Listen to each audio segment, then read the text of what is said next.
Hello, and welcome back to Strange Stories with the Seeker and the Skeptic. Today, we are talking with author and medium Annie Bourke. Annie recently published her third book entitled Crossing the Bridge to Animal Consciousness. Annie is passionate about helping people understand that animals have souls, they can reincarnate, and that people can learn how to telepathically communicate with them. Thank you so much for being here, Annie. Welcome to the show. Thank you so much for inviting me. Absolutely. So I'm interested and would love for you to tell us about your history of discovering and developing your psychic gifts. Where did that start for you? Ooh, going back to very early childhood, I had claircognizance, which I didn't realize at the time because I was too young, but I would just know the answers to questions and no rational way of knowing how I knew the answers. And I used to drive my family mad because I was always right and they couldn't understand how I always knew. And I Yeah. don't know how I knew, it was just a gift. Uh, then when I had my spiritual awakening, which was sometime later, and I didn't recognize at the time that was happening, my clairvoyant gift switched on.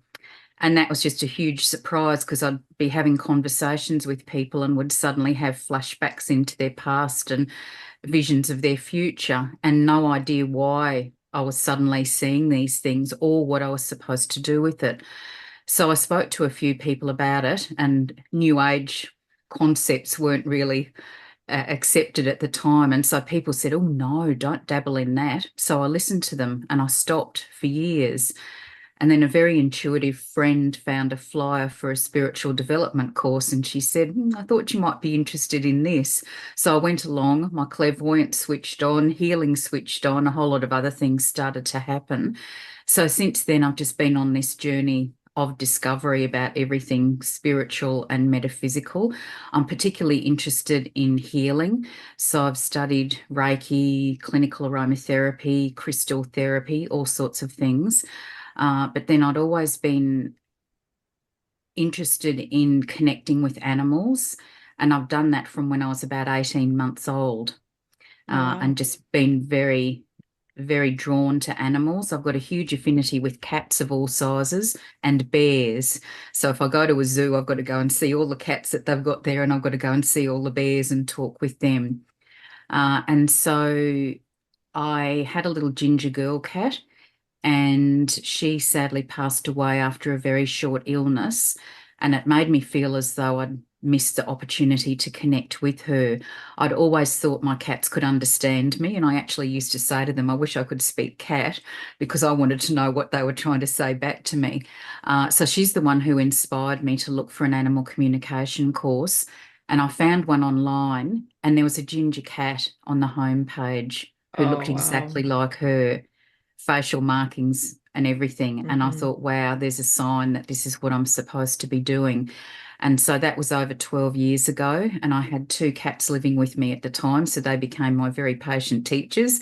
And that was their purpose, to help teach me. And I've since spoken to my ginger cat in spirit and said that, I regretted not being able to talk with her when she was alive.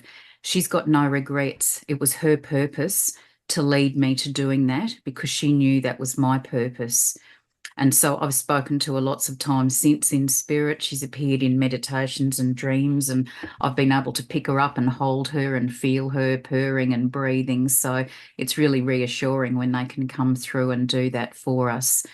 So, and as I've pursued my spiritual path and my life purpose, I think my gifts have amplified, particularly clairsentience. So now when people are saying things to me, I can get a reaction if my soul recognizes that it's the truth. But I can also tune into the animals and ask them to let me feel in my body what they're feeling in their body. So I can help work out what's going on a physical level, but they can also share what's going on an emotional level. And some of our animals are actually dealing with grief from a former human animal family member or a animal family member that's passed over. And we can't tell from the outside what our animals are dealing with on an emotional level. So when they share things like that, I can let the parents know what they're still dealing with, because there are healing modalities available to help with releasing trapped emotions. And I think that's so important for our animals, that they're not just stuck and that they can move on and have a more fulfilling and more enjoyable life, particularly with rescue animals, because we don't know what's exactly happened to them in the past. We don't get an accurate history of them. And I've spoken with lots of rescue animals. And although their physical scars may have healed if they were harmed physically, what they're dealing with on an emotional and psychological level, we don't know. And sometimes they share a bit of that so that their humans can be a bit more patient and sensitive while they're still continuing their healing journey. So I think answering your question about the psychic gifts, yes, it started from just after birth, and I think they've Mm-hmm. just enhanced as I've honoured my spiritual path. Mm-hmm. How do animals communicate? You said that sometimes it's through feelings you can actually feel in the body, but how else do they communicate? Is it pictures? Is it words? What is that like? Yes. So my understanding of telepathic conversation is it's how animals communicate with each other within their own species and between species as well. I also understand it's something that we do when we're young. So if you look at little kids, they squat right down next to an animal and they can tell you what the animal's saying, and they're genuinely having a conversation with them. But something happens as we grow up and we turn off that telepathic communication channel. But it's something that we can reactivate again. And that's what I'm now doing with my mentorship program, helping people to talk with their animals. And so what we do in the program is the different ways that animals do communicate. So with their verbal communication, I hear that in my head. It's not audible in the ear. It's really Mm-hmm. weird hearing voices in your head and you think you're going crazy. But they've all got different voices, just like humans. So different tones, different accents. You can tell when some of them are smiling. Some of them have got very funny senses of humor and they tell jokes and they really make me laugh. But verbal is just part of it. So, yes, you're quite right talking about pictures. They can send images and they can also send little video snippets. Now, they haven't told me yet how they're doing that. It must be some thought transference technique, but they haven't explained it. So, obviously, I don't need to know at the moment. But I've had images sent to me from my animals and from other animals. And if I don't understand what they're trying to tell me verbally, I ask if they can show me, and then they can show me, and they can send the emotions and feelings so we can feel what they're feeling. So it's a combination of all of those ways that they communicate telepathically. But until we know how to do that, they have to rely on their eye language and body language and Mm-hmm. different vocalizations and changing behavior to get our attention and let us know that they're trying to get a message through to us. And it's interesting because I get lots of questions about behavior changes, and the animals are so smart to have worked out that we notice when something changes, and they're not being deliberately naughty. They're trying to tell us something. Yep, that makes a lot of sense. And I wish I could record what I hear in my Mm-hmm. head so that the humans could hear what their animals' voices sound like. Mm-hmm. It's just so fascinating because I never know what they're going to sound like or what they're going to say. So I've learned to expect the unexpected now. Awesome. Would you say that this is something that just about anybody could do if they had like a some guidance to it? What I ask is that people are aware that their animals have souls, because that's how I connect with them when they're in spirit. You're connecting with their soul energy or their soul frequency. So if they're not open to that, then they're going to block themselves and it won't work. And they need to be open to animal communication being a reality, because again, if they don't accept that, then they're going to block having progress. But as long as they understand those things and they're open to it, then yes, with the program, we do a lot of exercises. I get them to work with two of their domestic animals who are living. And if they don't have two animals, then they can work with my cats who have already been working with some clients. And we do a number of exercises in each of the fortnightly mentorship sessions.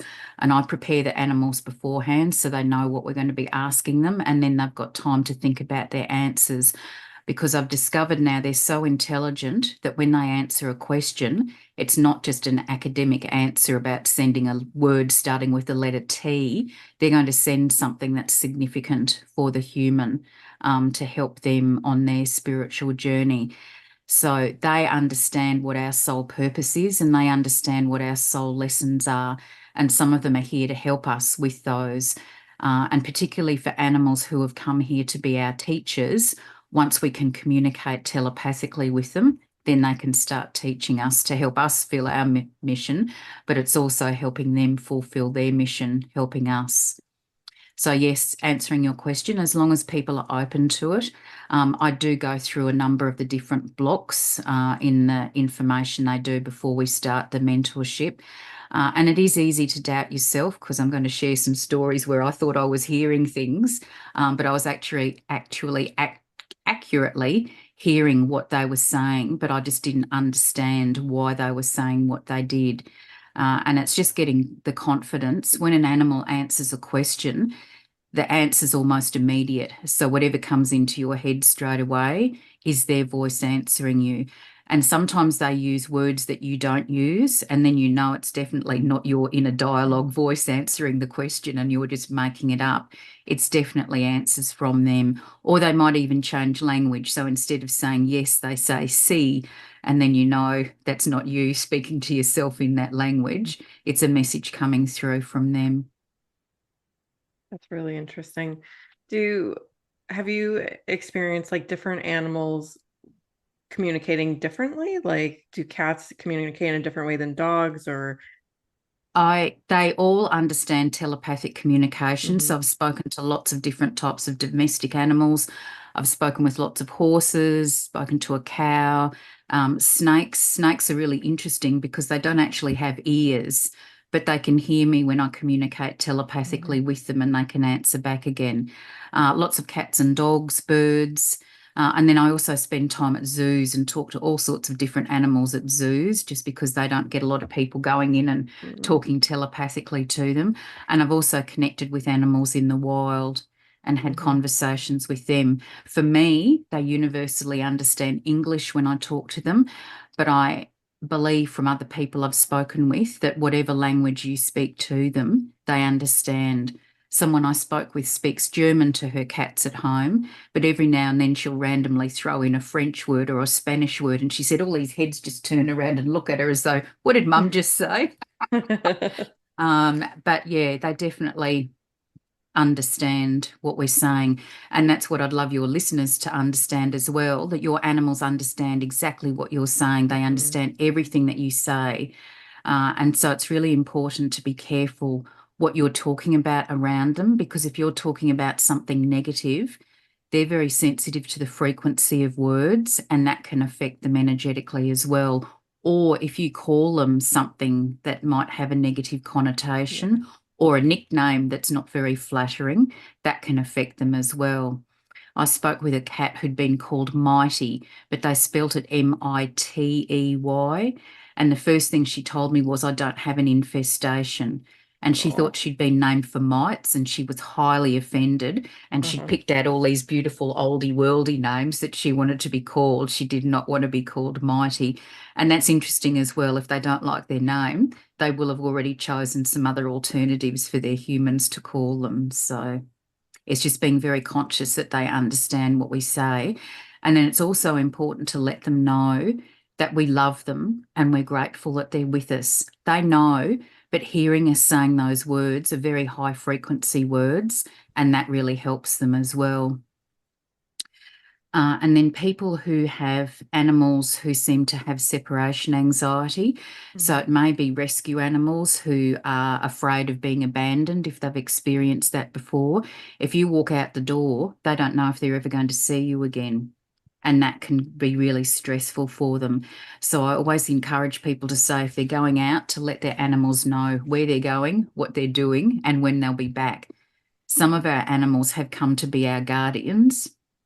And if we go out the door, they can feel as though they're failing because they don't know where we're gone and they don't know what's happening to us. So if we can say, I'm going to get dog food and dog treats and I'll be back in 2 hours, they know exactly what we're doing and they've heard us say that we're coming back, and that can really help reduce the fear and the stress. Or if we're going on a holiday, we can say, I'm going to be away for 3 sleeps. This is the person who's going to be looking after you. Then I'll be home. And that can really settle them down as well. But once our animals know that we understand, they understand what we're saying, it changes the dynamics of the relationship. And I've had people just listen to a session with me and they've gone home and said to their animal, I love you and I'm grateful you're here. And the way the animal looks at them is different. They understand exactly what's being said and they really appreciate that. And they just love us telling them what's going on. One of my cats said to me, I just want to be involved. So they don't care whether you're going to go and do the washing or you're folding clothes or packing boxes or whatever you're doing. They just love knowing and being part of your life because to them, you're their world. And so the more we talk to them verbally, the more they love it. And then once we can speak with them telepathically, then that just takes the relationship to a whole different level because they can tell you what they want when they want. Particularly if they're here to give you spiritual guidance and help you on your path. But they can also use telepathic communication to their advantage. So one of the cats that was in my mentorship program loves roast chicken. So now that he knows his mum's done the program, when he's hungry, he just sends her images of chicken so she knows. So yeah, they're pretty funny with what they come out with. And also the words that they know, because I have people say, it's a dog, it knows stop and walk, and that's about it. Doing these conversations in the mentorship program, some of the words they come out with, I've never heard of before. And I look them up in the dictionary and they're there. And I feel these are animal souls that have had human lifetimes in the past. And so they're familiar with words of those era and not something that we use in common day language. I did an exercise with one of my clients where the client had to send my cat a word and then ask my cat to send back the word that she received. And my client sent my cat the word transform. So I'm waiting for my cat to send back the word transform. My cat sent back the word transmogrify. Now, I've never knowingly said that word in front of her, so she hasn't heard it from me. But when I looked it up, it means to transform in a surprising or magical manner. So she knew exactly what word had been sent to her, but she's just upping the ante by sending back a word that means the same, but it's different. So I actually said to her afterwards, how do you know that word? Because you haven't heard it from me. And apparently she was an English tutor in a past life. So it's a Maybe a word hundred she's years familiar ago. with. Sorry? Maybe 100 years ago. That's an old Yes. word. Yes. Yeah. Yeah. And as I said, some of the words they've come out with, I've just never heard, and I look them up and they're there. So they know what they're saying. It's just absolutely fascinating. And that's what I want people to know. Yes, they do understand what we're saying because they do have surprisingly extensive vocabularies. And I had to speak with a cat who liked splashing his water out of his water bowl, and a lot of cats do. And he explained why. And I said, oh, would you like to tell Mum anything else? And he said, would she like an existential expose on the physics of displacing a volume of water? My goodness. And I just listened to that and thought, wow, okay. He obviously totally understands the concept of the question because, yes, he is displacing a volume of water with his paw. But to word it like that was just, confirming he understood the question. But it made me wonder whether he'd been a science teacher in a past life. It was just totally unexpected. But that's what they do. They just say it how it is and what they're familiar with. That's super interesting. One of my questions to you was going to be, can animals reincarnate as humans or humans reincarnate as animals? And so you're saying, yes, that does happen. Yes. So a number of people in your audience may not have heard about animal soul reincarnation, and I certainly knew nothing about it until I experienced it personally. And one of my cats, who wasn't very old and had no health issues, just suddenly passed away one morning.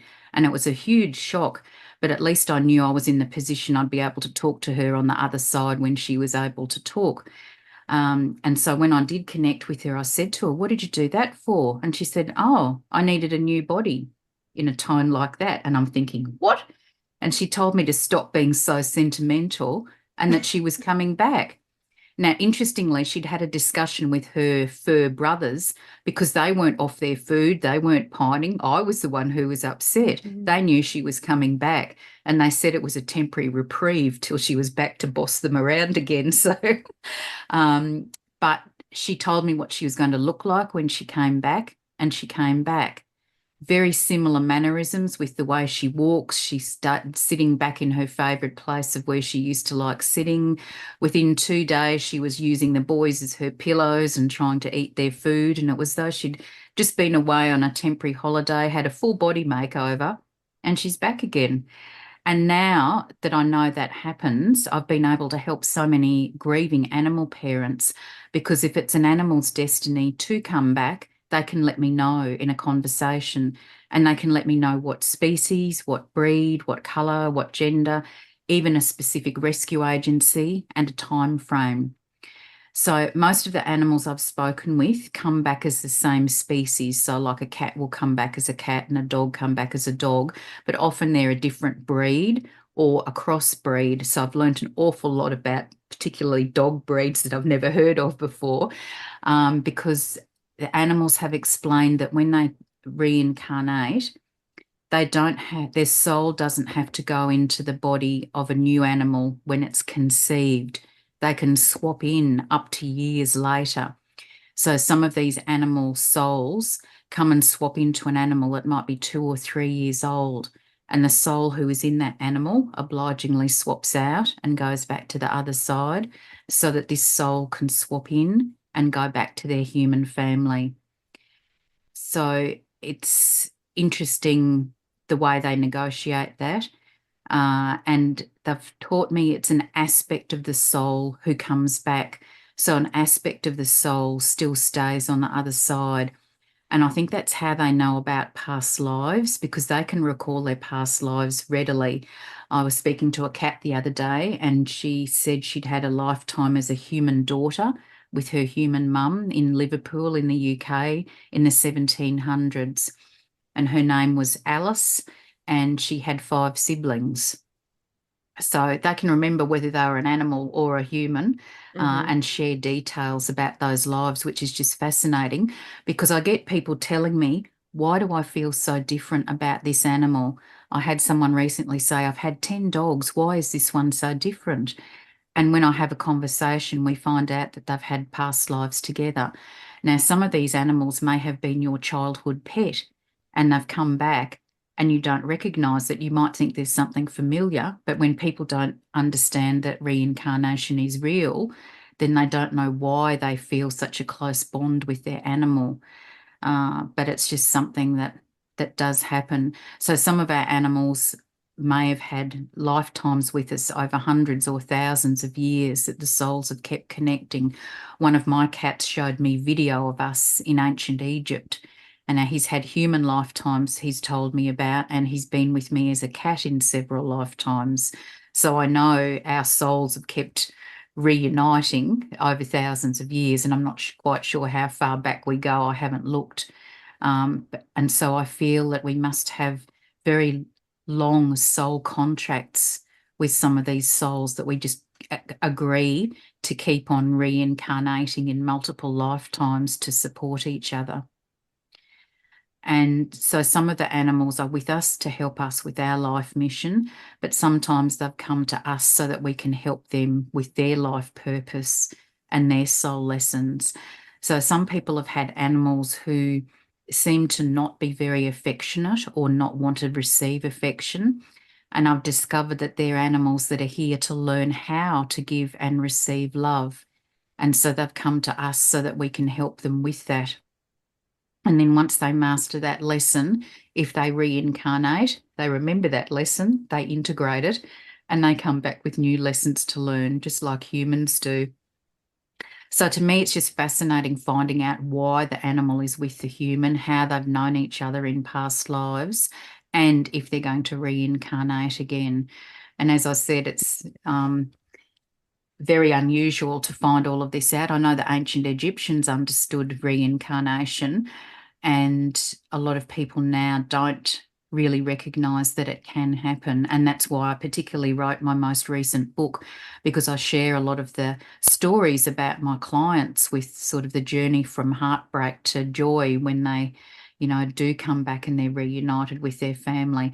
And sometimes they look completely different. I've got a cat who was desperate to come back as a dog, and she's come back as a dog. And she's just so happy being a dog. She can go on walks with mum. She can go on family holidays with them. She's not missing out being stuck at home. So it's interesting that there must be some choice about what we come back as. But I'm just continuing to learn with every conversation I have. They just give me bits of information and I have to process it and understand it, and then I can write about it and help other people understanding what they're telling me. And yes, with the human souls you spoke about as well, I've had conversations with animals and we've worked out that it's been a child who's passed away early, who's come back in an animal body to be with the family again, or it may be a child who's passed away early in a past life, who's come back to have another lifetime with their human. I've got several clients where it's a parent in spirit who's come back in their animal. And one of the ladies said her dad always used to tell her he was going to come back as one of her dogs, and now he has. And I've got one lady we've worked out, it's her grandma's soul in her horse. And the horse exhibits very similar behaviours to grandma. So yes, it may be an animal soul or a human soul aspect in your animal. It's interesting. A lot of things you just said are very interesting to me. But one thing specifically pops out. Have you ever heard of the Seth material? Are you familiar with those books? Sorry, The can you just say Seth that? material. No. It's nonfiction. There was this lady in the 60s named Jane Roberts, and she channeled this entity that called itself Seth. And over a course of like a decade and a half, it dictated like 7 or 8 books worth of information, and it talked about a lot of the things that you're talking about it in a broad overview kind of way. And one of the things that it says that I had not previously heard before that you just said, it says that a soul can go, it's not like conception or birth and then there's a soul and you go. It can be anytime from before a birth of something to months after the birth of something that a soul will inhabit a body. And so that's how, like, because there's times when someone feels like they've got memories of a past life that would have slightly overlapped the life that they're in, and it makes people doubt that stuff. But Seth specifically was saying that it's not like it's not seamless like that, and it's kind of something kind of like what you just said. And that's the only other time I've ever heard anyone say it like that. So that's really interesting to me, especially since you've not heard of this Seth material before. No. But this is what the animals have demonstrated, that they can swap into, like, often rescue animals will deliberately choose another rescue animal for their soul to swap back into, because they know that's who their humans will be looking for, to give another lifetime of love to. So I've got several clients where it's like a 3-year-old animal that soul aspect has swapped into. So another soul's been living in that animal for 3 years. And then this new one swaps in. And yes, interesting with the concepts about overlapping, because again, that's another fact that the animals have been reinforcing, that time is not linear. And so there's an aspect of the animal soul who stays in heaven that they refer to as the anchor. And then there will be aspects of the soul that might be in our minds in the past, in the present, and in the future, but they're all actually simultaneous lifetimes. And those aspects of the souls can talk to each other and to that anchor part in spirit. And I think that's how they know the details of these different lifetimes, because they're communicating with each other. And that's, a big concept to get my head around as well, that, there's part of my soul having a past life somewhere at the moment. There's a part of me that's talking with you at the moment, and there'll be a part of my soul aspect who's having a life in the future at the moment. And that's, and animals are just the same. we're all souls, and we incarnate either in an animal body or a human body. And I know there are some cultures that feel as though you progress through a range of animals and then you kind of evolve and then you start having human lifetimes. But some of the animals I've spoken to swap between being animals and humans. So there's no sort of, direct correlation with that. And as I said, some of them have chosen what they come back as. One of my cats was a human in his last lifetime, but he didn't get what he wanted achieved in that lifetime being a human. So he deliberately wanted to be a cat this time and do the work energetically from a different body. So, yeah, I just love having these conversations and learning so much. Mm-hmm.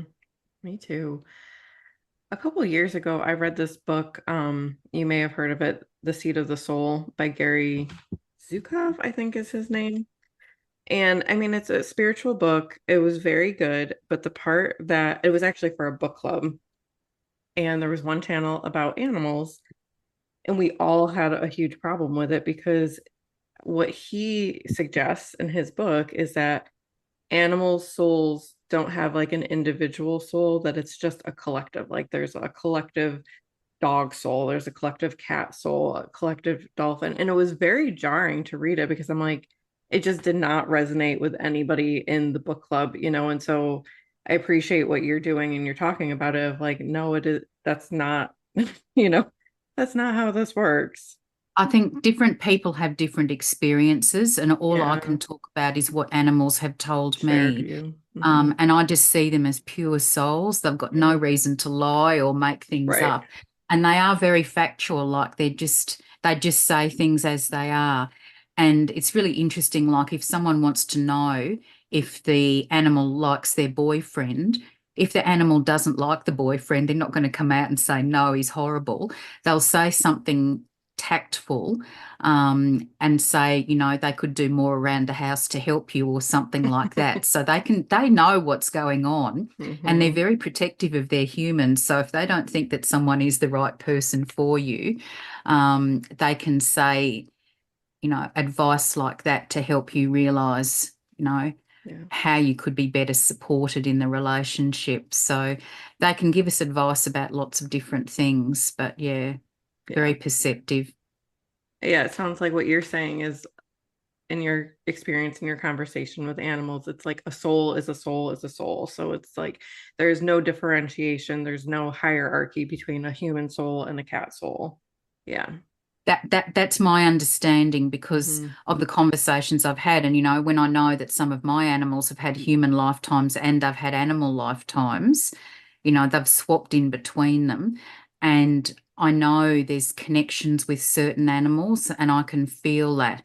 So it's working out, have they had past lives with me, or is this someone that I've never had in my life before? And you feel different relationships. The same soul is not necessarily going to keep coming back, but some of them do. So I've got a few clients where the soul aspect has been in 3 successive animal bodies in this lifetime with them. And I've got one client whose dog is about to come back and have his 4th lifetime in a row as a dog with her. So again, to me, that's evidence that there's a strong, long soul contract that, that soul just keeps coming back to be with the human. And so there's a different soul in a different dog.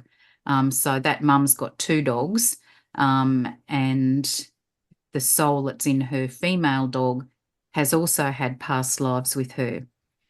And I've got a few clients where 4 of the animals who are with them now have had past lives with them. So they've all chosen to come back at the same time and be with their mums again. So and the mums can recognise their former animals in the new ones. You feel something on a heart level, you can feel it in a soul. Sometimes they look almost identical when they come back. Sometimes they're completely different. Obviously, if they've completely changed species, they're very different, but there will be something that you recognise them. I've had someone with a cat who then got a puppy, and the cat's soul went into the puppy. The puppy goes up and down the stairs the same way the cat did. So they can see similarities between them, sort of unique behaviours that are not just normal puppy or kitten behaviours. So they've all got their little idiosyncrasies with what they do. My cat, who reincarnated, used to love sitting on the back of my recliner chair and grooming my hair. And that's where she sat when she came back. She's the only one who sits there. She does the same behaviour. So it's just interesting what comes back, because it's an aspect of the soul coming back with the reincarnation. So it's not 100% of the soul, but some people see a lot of similarities with the former animal, and some people only see a few of their behaviour traits. So it varies, but you definitely know it's them back again. Yeah. You had mentioned a couple of times that a lot of times animals will incarnate to be like spiritual teachers. What are some stories you have about that? That's really interesting, because they know so much from their past lives if they're really evolved souls. The last chapter in my recent book was basically dictated by one of my cats, with the wisdom that they want to share. And part of what he was saying was that they can help us to accelerate our spiritual evolvement. Because they know so much, they can sort of short track or fast track our knowledge integration, because they understand how much new information they can give us without overloading us. And that's what they've been doing with me. Like, they'll tell me something and I've got to process it and get used to it. And then they'll tell me the next thing, and it's kind of building up on that knowledge. Like learning about having the aspect of the soul in heaven and an aspect of soul in the animal. For me, my cat who taught me about reincarnation, I still talk to the aspect of her who's in heaven, and she still keeps teaching me from there. But I've also got her physical presence in the cat who's with me now, and I talk to her. So it's two aspects of the same soul, and they've got different voices. So they let me experience that so I could get my head around that and understand that, and now I can talk about it. But yeah, this expansion, I just want to see if I can find. So this is one of the things that my cat told me to write. That's a critical concept for our life, living life guided by a new paradigm where we understand reality with a deeper, more encompassing and enlightened focus exponentially affects and enables our consciousness expansion. Wow. Like, I just, yeah, so that was my reaction. Like, he's just dictating all this stuff to me, and I'm just reading it into a recorder and adding it into the book. But what they know is just phenomenal. And they're also very aware of our connection with everything. So with source or God, however you refer to that, nature and each other. Everything living consists of energy and vibrational frequency. Everything living is connected. There's a living consciousness of interconnectedness, even though you don't understand that you can consciously connect. So many people don't understand yet that you can communicate with animals and have profound conversations that change your lives. So it's very powerful what they know and how they word it. And like, that's a cat dictating that. That's not, I didn't write any of that. That's just word for word what they told me. So you can have really profound conversations with them. Yep. It's amazing. And they know what you need to know. And I think particularly for me, because they know how important it is for these messages to go out in the world, that's why they're wording things. And they told me specific topics I needed to talk about in the book. And they know it's also going to help activate and awaken people. With my first book, it's actually helped activate the telepathic channel in people, because I've had people say to me that they could hear their animals' voices after they finished reading the book. So it's quite potent, the energy that's in there. And that's what I feel with this new book, that it's going to help awaken more people with reading what the animals want them to understand. Why do you think there's been such a disconnect? You know, you had mentioned that ancient Egyptians kind of had this deeper connection with cats, especially children, you know. So what has happened in our society or whatever that has kind of disconnected us from that deeper spiritual connection. I think it's just something that is part of what society accepts. Mm-hmm. And it's just something that people just seem to naturally grow out of. I don't consciously remember connecting with animals when I was younger. But I was aware from a young age, that they could understand what I was saying, but I couldn't understand them. So I'm not sure what it is that switches that telepathic communication channel off. All I know is that we can reactivate it again, and we can have these meaningful two-way conversations with animals, whether they're wild or domestic. They can all communicate with us. I've actually spoken to representatives of different animal breeds when I wrote my first book, just because I wanted to understand what was happening in the wild from their perspective and tell their stories with their words. In zoos, I can go and have conversations with animals and find out, are they comfortable? And I've had one animal in a zoo where the thermostat was too cold, and they were really cold and they wanted the thermostat put up. That's something really easy for someone to do to make them more comfortable. Or if someone's got aches or pains, you can pass on that message as well. So, they might seem like little trivial things to us, but it can make a big difference to an animal's life if we know what's going on.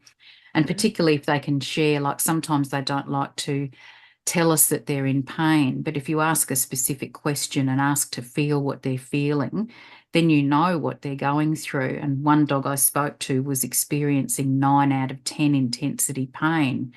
But she was actually taking on some pain for her human who has chronic pain. So we had to work that out, that it wasn't genuinely her physical pain, it was her mum's pain that she was taking on. And that's something animals can do, that they want to be of service to us. We don't ask them to do that, but they can take on symptoms for us. So my oldest boy cat, just before I went on a retreat to write my first 2 books, I was really sick with a chest infection. And a couple of days later, he's got a chest infection. Now, he can't catch it from me. He's an indoor cat, so he hadn't been anywhere to get it from anyone else. And my other cats were fine. So he'd done that to help me so that I would get over it quicker, because he knew how important it was writing these books. He hadn't factored in that I had to take him to the vet every day so they could monitor him and give him medication. But by the end of it, he was better and I was well enough to go on the trip. So that was just something that he'd done. And that happens so often now that if someone asks me a health question about an animal, I say, who else in the household has the same symptoms? And it's just surprising what they can take on for us, because they don't want us to deal with the full brunt of whatever it is. So there's a lot of healing work animals do behind the scenes, and there's a lot of research that's been done on the, physiological benefits of lowering our blood pressure and improving our happy hormone production and reducing the production of cortisol so that we're less stressed, helping our emotional well-being, their companionship. If they are really sensitive to our moods, I call them walking mood barometers. So when our mood alters, they can tell. So they can deliberately go and do something really goofy to make us laugh, because they know that that will change the mood and that will make us feel better. And they're also sensitive to when we get ill, because our vibrational frequency drops, and they can pick that up. And so they will instinctively spend more time lying on us or near us, wanting us to get better quicker, because again, we're their world and they've got a vested interest in us being healthy, so we can help interact with them and look after them. So on a spiritual level, they help us evolve our hearts, which is one of the big lessons we're here to learn.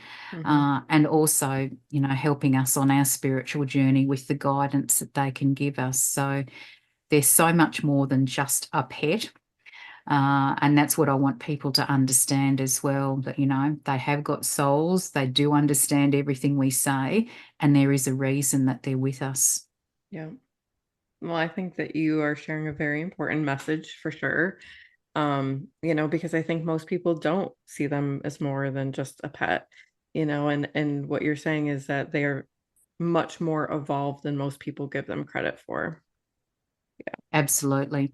And the fact that they're here specifically to help us.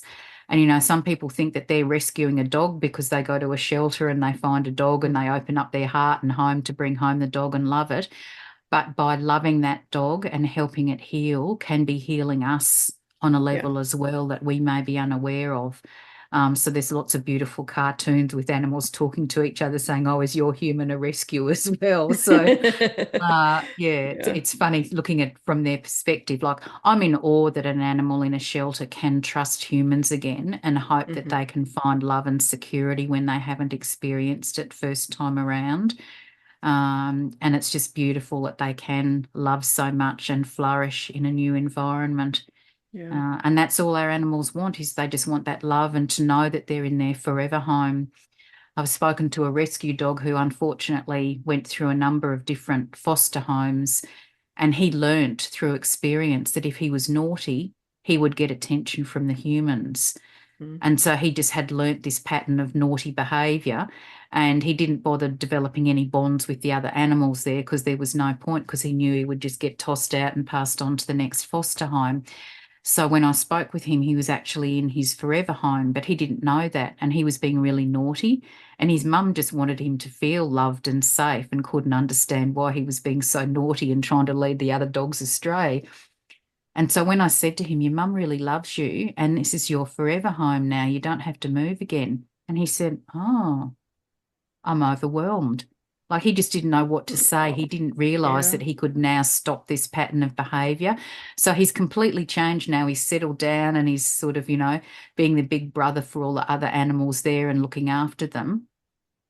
And it's just explaining things because they can perceive things, and sometimes they're wrong. Like, if you come home with a new puppy or a new kitten, they might think they've done something to upset you and you don't love them anymore, and you're walking around drooling love all over this new baby.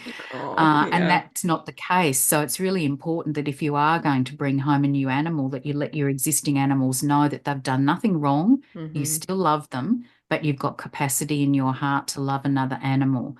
And then the introductions have to be very sensitive, like spend time with your new animal out of sight of your existing Hmm. ones, and still have your one-on-one normal routines with your existing animal till they learn to integrate and accept each other. They don't necessarily have to be best friends, but you don't want to be having World War III all the time with Yeah. them fighting with each other. And that's just hard. The same if you bring home a baby or you bring home a Yeah. new partner, or someone comes and stays in the house for a while. It just changes the whole energy of the house, and that affects them because they're so sensitive to energy.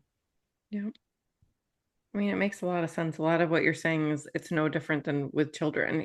Sometimes children act out because they're looking for that attention. You know what I mean? Mhm. So it's like it is very similar and it makes a lot of sense. It's just explaining things to them. And that's what they love, is just having that verbal conversation. Because you Yeah. can say, my aunt's going to come and stay for 3 weeks. She's bringing a dog with her. And I'd like you to be, welcoming to the aunt and the dog. And then they understand that, someone different is coming to stay. It's someone you know and care about. It's going to make a change in the household, but they've heard you say it's only for 3 weeks. It's just going to be temporary, and you're asking what your expectations are. You're not saying you have to, but you're saying you would like them to, and that makes Hmm. a difference. You're giving them the option, but it's as though you're consulting them and getting their opinion, which they really appreciate. Yeah. I mean, it's treating them with respect. Yes. Yeah. I did want to ask you about zoos. So Hmm. when I go to a zoo, I feel sad. And I'm just curious, I know we can't completely generalize. All animals are going to be different, but in general, how do animals feel about being in that kind of environment? Yep. And that's a question that I do get asked. And it really comes down to the ethics and the conscious awareness of the people who are operating the zoo, Mhm. how well the animals are looked after and how enriched their lives are. So I actually talked about this in my first book, and I call them conscious zoos, where they are trying to simulate, normal habitats and simulate activities that the animals would normally do in the wild. Unfortunately, there are a number of institutions where the animals aren't looked after well, or, people call them a concrete jungle, and it does make them really sad seeing them in an environment that is not normal. But in places where they are looking after them well, they're getting good quality food, they're getting fresh water, they're getting medical and dental care, they're safe from natural disasters, they're safe from predators. So there are a number of advantages. Plus, in some cases, they're working to continue the species so that we don't lose any more species to extinction. So a lot of the animals I've spoken to in conscious zoos are happy and contented. And it's interesting because some of them connect with their sister or brother animals in the wild and communicate with them. So they're aware of what life in the wild is like. Now, to me, that was very intriguing. One of the courses I did, I was at a zoo and I had to go and ask the crocodiles what their favourite food was. And the female I was speaking to said humans. And I said, you can't say that. I wasn't expecting her to say that. And she said, you asked the question, I'm giving you the answer. Now, she's a captive-born crocodile, so she's never had the opportunity to have a human, but she's obviously spoken to her wild relatives who have filled her in. So again, that was an illuminating conversation that they are connecting to other animals in their species, even when they're in captivity. So not every animal hates being in a zoo, but it's being aware of what we can do to make that the space that they're in and what's in their enclosure as similar as possible to what they'd have in their natural habitat. And it's hard, you look at lions, they roam over huge distances. There's no way you can have a space in a zoo that anyway, copies what they would experience in real life. But there's things you can do to make it better for them to be living in that environment. Yep, that makes a lot of sense. And, I've been to a couple of those places where it's like, they call them like safaris, where it's like more open and the animals can roam over these long distances. And that to me feels a lot better, where they have space, they can go where they please and stuff like that. And you can still connect with them and see them. But yeah, I've also been to places that were definitely not conscious zoos. And Yep. And your heart just aches for them. And you just have to hope that, they end up getting moved somewhere where they are better looked after. Yep. Something that's interesting to me, hearing you talk about the just kind of like the reincarnation part of it, brings up something that happened in my life about a decade ago that I never thought I would tell anybody, but I'm going to tell you guys because I think you'll find this interesting. I've talked a little bit on previous episodes, and I've told Brittany a lot about my father, who passed away about 4 years ago. Didn't really believe in much anything. He was a Baptist minister, and he believed those things, and those are the things he believed, and everything else he just considered. He wasn't like derisive most of the time. He just thought it was silly. He thought most things were silly. That's just the guy he was. And about 10 years ago, I lived like 8 hours drive from him, and so every few years we would see each other. And about 10 years ago, I was down where he lived, and just hanging out with him a little bit, and he needed to go to a friend of his house to get something, a tool or something. I don't know, but I rode with him to do this, and he's like, this guy's got a poodle. Pay attention to the poodle. I'm like, all right, do I have to worry about this? He's like, nope, there's nothing to worry about. Just pay attention to the poodle. I'm like, all right, no problem. So we go to the guy's house. We get, like a saw or something. And there was a poodle there. It was a little gray, poodle that's groomed up the way you expect stereotypically a poodle to be. It was a perfectly nice dog. So we leave this guy's house and we're driving on the road in my dad's truck. And my dad said, I think that dog is Charlie. Well, my dad's brother's name was Charlie. My dad's brother died in 1990 of HIV. And he, for 30 years had poodles. His whole life he had poodles. And when he died, his last poodle, who was named Smokey, looked exactly like that guy's dog. And when he died, that dog started kind of, in a way, acting like my uncle. And then years and years later, my dad says, as someone who would have scoffed at anyone who ever would say any of these things, looked at me and said, I I think that dog is Charlie. And I'm going all buzzy with you telling that story. So absolute confirmation that that's the truth. See, And that's that's what interesting. happens, that they can come back. The human soul aspect can come back in an animal. And that's lovely that your dad recognized that when he was so skeptic about everything else. Yeah. And you just can't explain how you know it. Mhm. You just feel something, and there's something about them that you recognize, whether it's their energy, how they behave, how they look at you, how they interact. But the dog must have done something for your dad to recognize the soul that was in there, and that's just what happens. And that's what I get as a clairsentient response when you Mhm. say that, and that's the truth. I just go buzzy all over. So thank you for sharing that story, but it's very powerful. But that's what can happen, and people may not recognize who's in that animal body. And some of the animals I've been asked to have a conversation with, it's because they've been so vocal.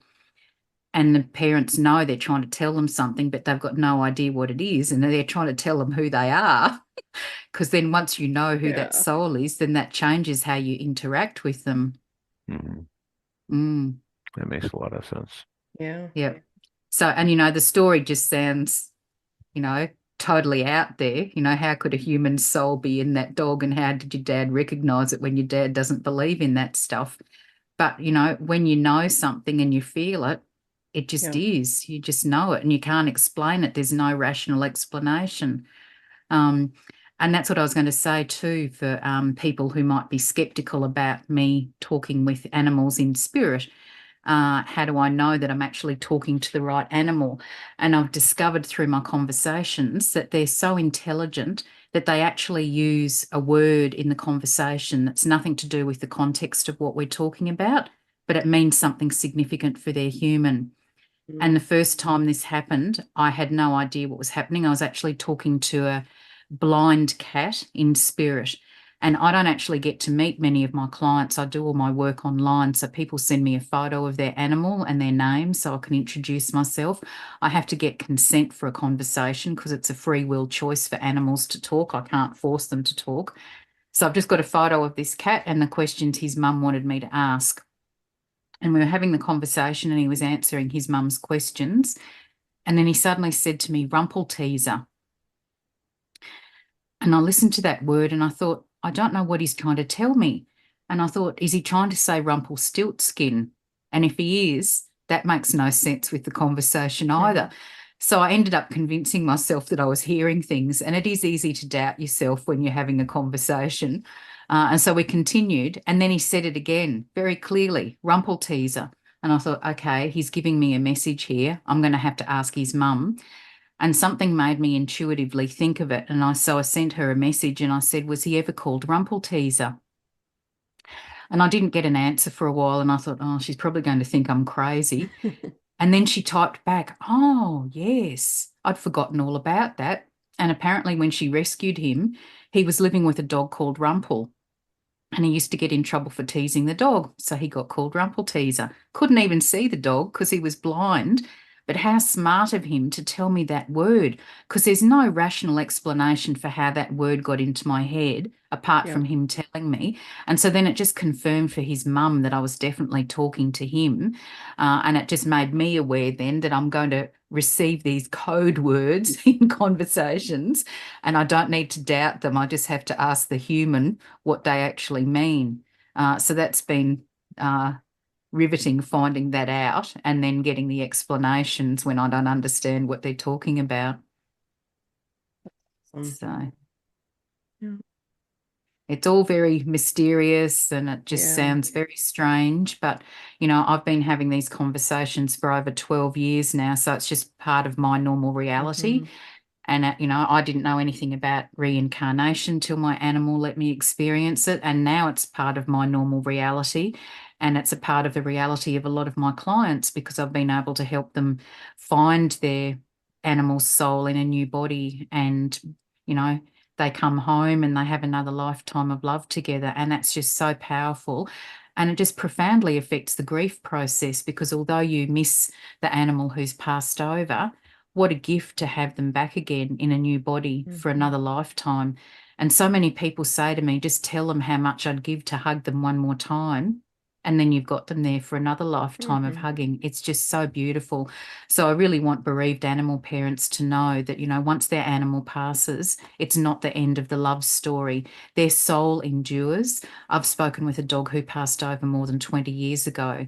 So there's no true separation. We can always connect with them telepathically. They can come back and visit us energetically. And I've had lots of people that have seen their animal in spirit or heard them or felt them. I've certainly heard and felt two of mine when they've come back for visits. And people think they're going crazy when they see them or hear them or feel them. But it's just something that they can do energetically. Once they've passed over and gone through a healing process, they can come back and reconnect with us, and the other animals on your house will know that they're there because they're very sensitive to energetic presences. So if they suddenly stare intently at the wall and you can't see Hmm. anything, it's likely that there's an animal there for a visit. And it's healthy for our animals in spirit to come back and reconnect with their families as well. But then the phenomenon of animal soul reincarnation is the most incredible thing that they've let me experience. And I know that now that my cat did that deliberately when she did, because she had the opportunity to come back in that new body, but also to let me experience it personally. So I now understand what my clients are going through because there's just this huge sense of anticipation waiting for them to come back and seeing what you recognize.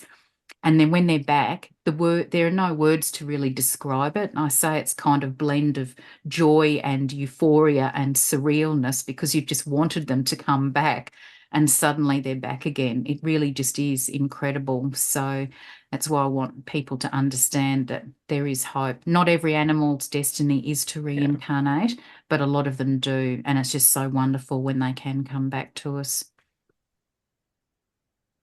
Well, this has been a very interesting conversation. I think the work that you're doing is both fascinating and I think important. I think that you're helping expand consciousness for a lot of people. So I really appreciate that. Tell us a little bit about, you had mentioned your mentorship program. Tell us a little bit about that and how people can find you. Yep, certainly. Um, Connecting with me is probably easiest on email. And so my email is chintuitive@bigpond.com. And my website is Cosmic Heart Intuitive. So it's www.cosmicheartintuitive.com.au. So either of those two ways. I'm also on social media, Facebook, LinkedIn, and Instagram. So Annie Bourke, Bourke. My mentorship program is a 3-month program, and I work with animal parents one-on-one with two of their animals or mine. They have to watch 11 brief introductory videos first and read my first book to help activate the telepathic channel opening. I make up a big crystal grid to help amplify the energy for the duration of the program as well. So there's a lot of work going on behind the scenes. And I also prepare the animals for each of the mentorship sessions. So once we start them, that's fortnightly. And we do a number of exercises, and then the mentorship program attendees get the audio tracks with all the exercises to practice for the 2 weeks in between. And we gradually do more complex exercises, and we do the verbal messages, the visual messages, the emotions and feelings messages, and get confirmation that the animal's actually receiving the messages correctly as well, like we did with that transmogrify example. And during the sessions, we also do some mediumship conversations so people can connect with their animals in spirit. And so by the end, they can talk to animals who are living and animals in spirit. And so some of my clients have gone on to do readings for other people now. So once you can connect, you can talk to any animal. Very cool. And people can also purchase my books. So for people outside Australia, they can access my books through Amazon. And in Australia, they can contact me and purchase the paperbacks directly from me. Okay. Wonderful. We'll definitely Awesome. link all of that in our show notes so that people can find you and, you know, explore your work a little bit more. For Thank sure. you. Absolutely. Well, thank you so I will much for send you through some information as well, because I'd like to Okay. make some special offers for your listeners if Oh, they okay. follow up and want to purchase a book bundle or enroll in the mentorship program or book an animal conversation package. So I'll send Okay. you through that information. Awesome. Thank you. That's awesome. I think a lot of people will appreciate that. Hmm. Yeah. For sure. Thank you so much for taking the time to talk to us. This has been an amazing conversation. I really appreciate it. Well, I love having the conversation, and it's just so interesting because, you know, different backgrounds people have had and different, experiences that they've had.